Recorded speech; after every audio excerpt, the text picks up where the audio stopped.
Hello बच्चों, स्वागत है आपका हमारे चैनल पर्सनल ट्यूटर में। मेरा नाम है ऐश्वर्या शर्मा एंड मैंने आपको पढ़ाया chapter number 2 Europe and India. तो अब इसके एक्सरसाइज के सॉल्यूशंस देखेंगे। Question number 1, rewrite the statement by choosing the appropriate options. आपको अप्रोप्रिएट ऑप्शंस चूज करके आंसर लिखना है। तो चलिए देखते हैं। First, in 1453 the city of dash was conquered by Ottoman Turks. तो इसका आंसर होगा Constantinople. Then question number second है, the industrial revolution began in dash, that will be England. Then third is dash tried to put restriction on the illegal trade of British. तो ये होगा Siraj ud Daula. Now coming to question number 2, explain the following concepts. आपको जो भी topics दिए हैं उन्हें explain करना है। So first one is colonialism. Colonialism is the policy of acquiring full or partial political control over another country, occupying it with settlers. Colonialism एक ऐसी पॉलिसी होती है जहाँ पे आप किसी भी कंट्री को पूरे तरीके से या फिर पार्शियली कंट्रोल करते हो पॉलिटिकली, और कैसे ऑक्यूपाई करते हो कि वहाँ पे रहने वाले सेटलर्स की सारी जगह आपकी हो जाती है एंड वो सब आपके स्लेव्स हो जाते हैं. The important features of colonialism are: first, the dominant country or a nation takes control of other weaker lands, regions, or territories outside of its border by making those other lands, regions or territories into a colony. तो जो भी dominant country होती है या nation होता है वो क्या करता है, जो भी weaker land, area, region हो गया, territory हो गया, उसे अपने कंट्रोल में ले लेता है. सबसे पहला फीचर है ये कोलोनियलिज्म का. The more powerful a richer country takes dominance of the smaller less powerful region. जो भी ज़्यादा पावरफुल, ज़्यादा अमीर कंट्री होती है वो क्या करती है, जो छोटा देश है, जो वीक देश है, उसे अपने कंट्रोल में ले लेती है. Dominant countries use colonialism to get more land or wealth for their people to live in.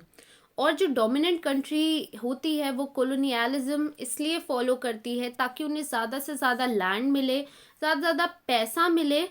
किसके लिए? अपने लोगों के लिए. Next, the local people living in the less powerful land और territories were usually moved away by using force and fighting from आर्मीज.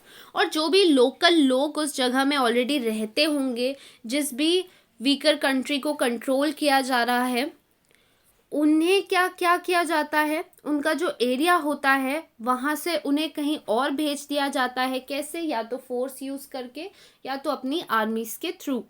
Colonialism is also practiced by dominant countries to get more land so that they can use the land for farming trees, metals, etc. तो colonialism एक ऐसी भी practice है जहाँ पे dominant country को इसलिए capture किया जाता है ताकि वहाँ के लैंड को यूज़ किया जा सके फार्मिंग के लिए. किन चीज़ों के फार्मिंग के लिए? ट्रीज़ के लिए, मेटल्स के लिए. जैसे हमने इंडिगो फार्मिंग वाला केस भी चैप्टर में ऑलरेडी पढ़ा है कि जिस भी क्रॉप से उन लोगों को फ़ायदा होता है, जो भी कंट्री एक्चुअली डोमिनेट कर रही है उससे जिस भी क्रॉप से फ़ायदा होता है वो फार्मर्स को फोर्स करती है वो क्रॉप्स ग्रो करने के लिए, डिस्पाइट कि फार्मर्स की लाइवलीहुड नहीं बन रही हो, डिस्पाइट उन्हें प्रॉब्लम हो रही हो. तो ये होता है कोलोनियलिज्म में. Second is colonial countries make colonies for getting land to create a local government or military force.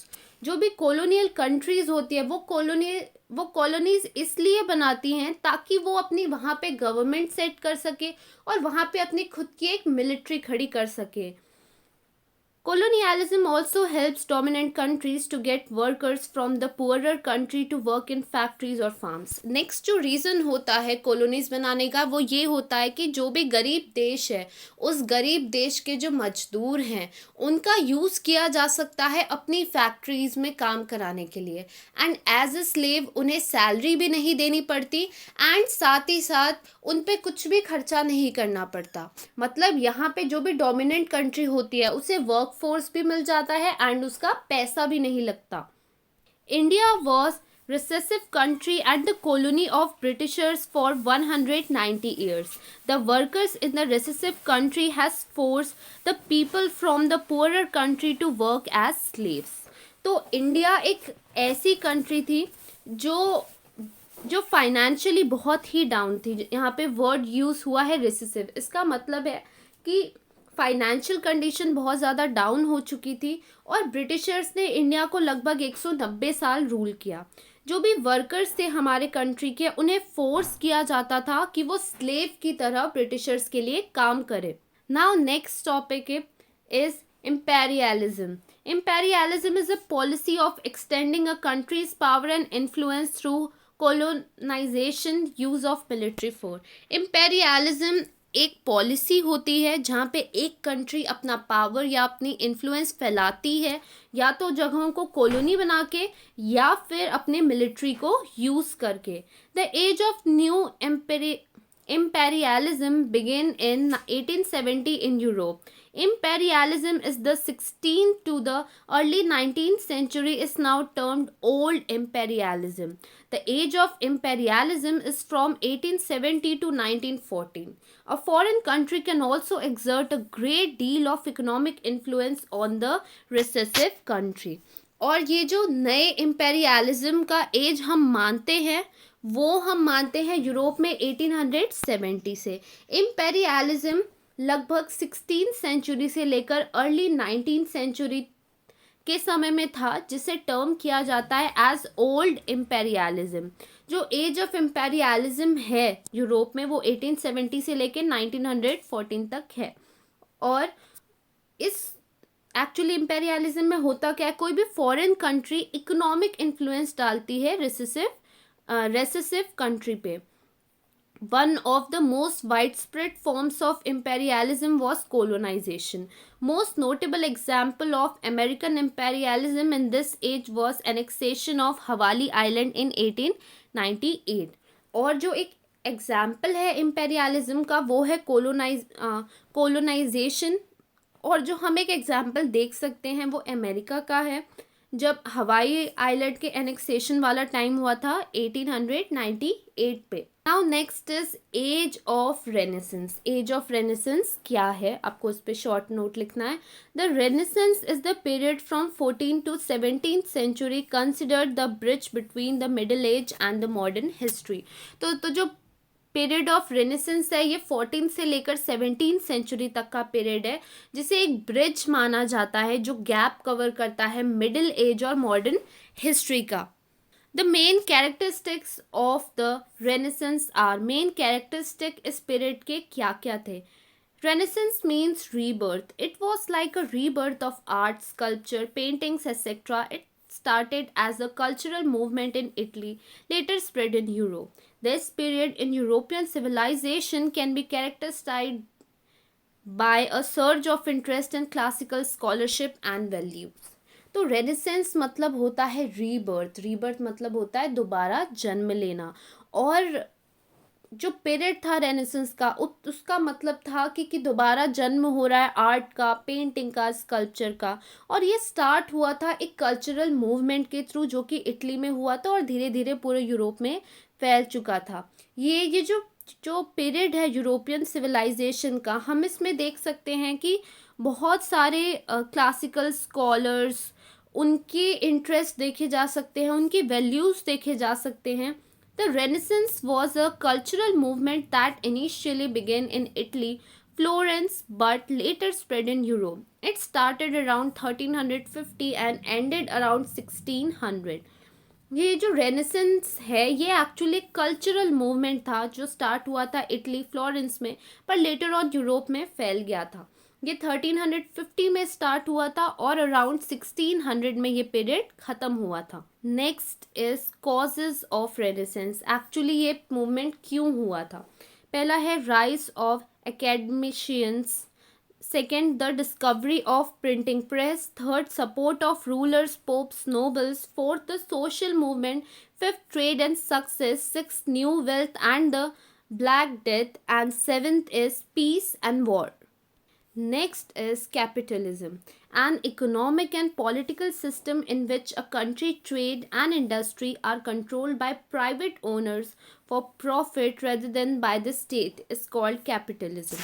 Capitalism क्या होता है? एक इकोनॉमिक या पॉलिटिकल सिस्टम होता है जिसमें कंट्री का ट्रेड या उसकी जो इंडस्ट्री होती है उसे कंप्लीटली प्राइवेट ओनर्स ओन करते हैं प्रॉफिट के लिए रेदर देन बाय स्टेट। मतलब आपको सिंपल मतलब मैं समझा दूं कि उस कंट्री का मोटिव होता है पैसा कमाना, वहाँ पे लोगों की भलाई, लोगों के लिए कुछ करना, इन टॉपिक्स पे नहीं सोचा जाता। एक कंट्री यदि कैपिटलिस्टिक स्टेट है तो वहाँ पे सिर्फ मतलब होगा पैसे से, और इसे ही कैपिटलिज्म कहा जाता है। The main characteristics of capitalism are, क्या क्या मेन कैरेक्टरिस्टिक्स हैं कैपिटलिज्म के? सबसे पहला, a two class system. A capitalistic society was characterized by split between two classes of individual, the capitalist class and the working class. The economy is run by individuals who own and operate companies and make decisions as to the utilization of resources.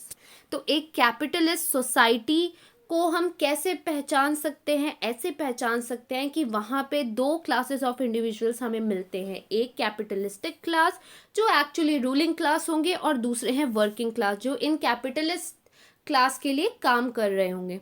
वहाँ की जो economy है उसे individuals run करते हैं जो company के owners हैं, और वही डिसीजन लेते हैं कि जो भी रिसोर्स है कंट्री का वो कहाँ यूज़ होगा। They exist a division of labor which allows for specialization. This specialization is occurring through education and training, further breaking down the two class system into subclasses. और फिर जितने भी लेबर्स हैं उनमें स्पेशलाइजेशन के लिए डिवीजन ऑफ वर्क होगा। Specialisation क्या होता है कि किसी भी एक फील्ड में स्पेशलाइज होना, एक्सपर्टाइज होना, तो इसके लिए डिवीजन होगा। और ये जो स्पेशलाइजेशन ही एजुकेशन और ट्रेनिंग के थ्रू होता है। और फिर जो दो क्लास ऑफ पीपल हैं वो फिर छोटे छोटे सब क्लासेस में डिवाइड होते हैं। Second one is profit motive. Companies exist to make a profit and therefore it has a market nature. The motive for all companies is to make and sell goods and services only for profit. Companies do not exist solely to please people's need.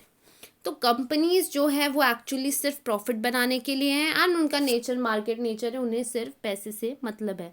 सारी companies का motive बनाना है, क्या है? Goods banana and उसे बेचना और services बेचना profit के लिए। और कंपनी सिर्फ और सिर्फ इसीलिए एग्जिस्ट करती है, लोगों की नीड से उसे कोई मतलब नहीं है। Now fourth point is minimal government intervention. Capitalist societies need the freedom to operate without even any government intervention. But a completely government-free capitalistic society exists in theory only. Even in European countries, the government regulates certain industries. Capitalistic societies ये मानती हैं कि हमें government का बीच में रोक टोक नहीं चाहिए, लेकिन ऐसी कोई कंट्री जहाँ पे बिल्कुल भी गवर्नमेंट का इंटरवेंशन ना हो, ये सिर्फ हमें लिखी हुई ही मिल सकती है थ्योरीज में, ऐसी कंट्री कभी एग्जिस्ट नहीं हुई। और यूरोप में भी कैपिटलिस्टिक स्टेट था वो, लेकिन फिर भी गवर्नमेंट कंट्रोल करती थी कुछ इंडस्ट्रीज़ को। Fourth is competition. True capitalism needs an economic market which is competitive. Competition prevent the formation of monopolies and market sets the price, not the sellers. और ट्रू कैपिटलिज्म उसी जगहों में होता है जहाँ पे कंपटीशन हो। कंपटीशन होने से कोई भी एक जो पर्टिकुलर कंपनी है वो ऊपर या नीचे नहीं हो जाती, और जो प्राइस है वो एक्चुअली खरीदने वाले चूज करते हैं, ना कि बेचने वाले। Next one is willingness to change. Capitalism has the ability to adapt and change. It improves inefficiencies within economic structure is a true characteristics of capitalism. तो कैपिटलिज्म में क्या एक क्वालिटी होती है कि वो चेंजेस को अपनाता है और चेंज करता है।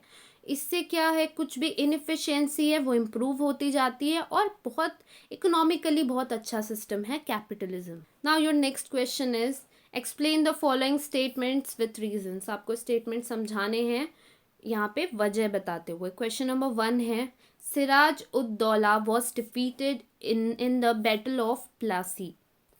The battle of Plassey was a decisive victory of the British over the Nawab of Bengal and his French allies on 23rd June 1757 under the leadership of Robert Clive.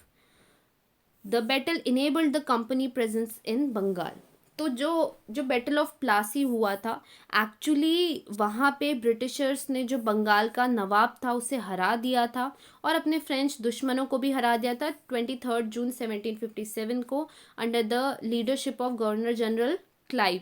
और इसी बैटल के कारण बंगाल में ब्रिटिशर्स ने अपना पूरी कंपनी सेटअप कर ली थी। Reason for Siraj ud Daula's defeat are, क्यों एक्चुअली नवाब ऑफ बंगाल हारे थे। पहला reason, Robert Clive's made conspiracy with the Nawab's commander in chief Mir Jafar. Actually जो नवाब के जो कमांडर थे उन्होंने ही धोखा दे दिया, वो ब्रिटिशर्स से मिल गए। सेकेंड है, Siraj ud Daula soldiers fought hard but were leaderless and without direction. क्योंकि कमांडर इन चीफ ही ब्रिटिशर्स से मिल गए थे, तो सिराज उद दौला के जो सोल्जर्स थे उन्होंने अपनी पूरी कोशिश की पर कोई लीडरशिप नहीं थी एंड कोई डायरेक्शन नहीं था। The cannon and musket fire from Clive's positions inflicted great loss on Siraj ud Daula's troops. जो कैनन थे, मस्केट फायर्स थे, इन सब के कारण भी सिराज उद दौला की जो आर्मी थी वो हारी। The British guns open fire and murdered many of the cavalries, killing their commander Mir Madan Khan. और जो सिराजुद्दौला की आर्मी के कमांडर थे मीर मदन खान, उनकी भी मौत हो गई जब ब्रिटिशर्स ने गन यूज़ किया एंड फायरिंग की और बहुत सारे आर्मी के लोगों को मार डाला। The nawab Siraj ud Daula panicked at loss of this and ordered his force to fall back. This was rushed by the British and they captured Calcutta. और इस बात से नवाब बहुत ज़्यादा पैनिक करने लगे थे, अपने लोगों को वापस आने का ऑर्डर दिया और फिर ब्रिटिशर्स ने कैलकटा कैप्चर कर लिया। The British bombard the nawabs position without reply and nawab fled the battle on a camel and Mir Jafar was duly installed in power as British puppet. तो ब्रिटिशर्स ने क्या किया, हर जगह पे बमबारी की, नवाब को अपनी जगह से हटा दिया और मीर जफ़र वहाँ नवाब की जगह नवाब बन गया। The victory has cost the lives of 22 soldiers on the British side while achieving a major step towards British control of Bengal. Britishers के भी बहुत सारे सोल्जर्स मरे थे, 22 सोल्जर्स मरे थे, लेकिन ब्रिटिशर्स को कंप्लीट कंट्रोल मिल गया बंगाल का।